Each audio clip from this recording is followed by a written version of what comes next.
My soul is longing for your peace, near to you, my God.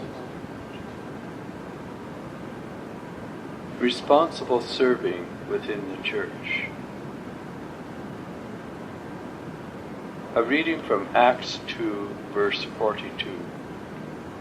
They devoted themselves to the apostles' teaching and fellowship, to the breaking of bread and the prayers.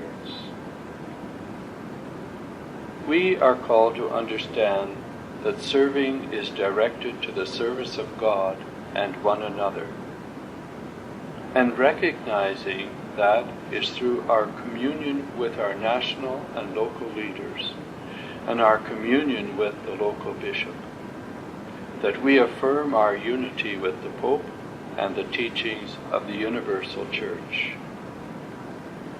We will make every effort to serve in communion with those who lead us within the Institute and in the church, both local, universal.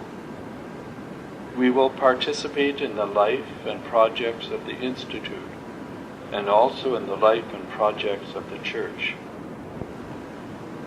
As faithful members of the church, we must follow all the rule and the Constitution has to say to us about life as consecrated women.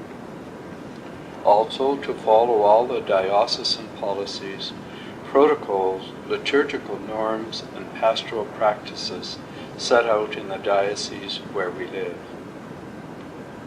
How are we called to serve the people of God? We are called to challenge ourselves to be aware of how all things, human and of earth, bear a revelation of God, thus better serving the Institute and the Church. We are called to walk through and into the realities of each day, so that we may better serve the Institute and the Church. We are called to prepare ourselves to see and make connections with the invisible reality, thus serving the Institute and the Church. How do these things help us to serve the Institute and the Church? They invite us several times a day to enter into God's presence, whether in the cloud of uncertainty, the flame of misunderstanding, the smoke of struggle, the beauty of friendship, to take deep breaths, repeating the centurion's faith. Lord, I am not worthy. Say but the word, I will be healed.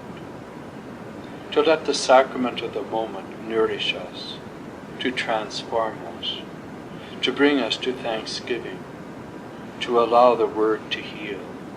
As we live out these various invitations, we are definitely serving both the Institute and the Church in a holy, life-giving manner. Our lives lived in holiness and wholeness affect the Institute and the Church. In a deeply mysterious, mystical way, each one of us is a song of praise to the Trinity.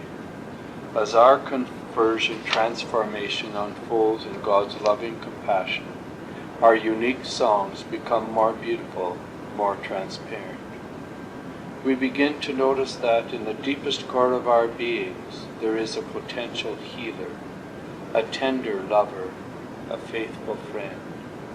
Each has its own song to sing about. How the humble are honored and the poor walk again.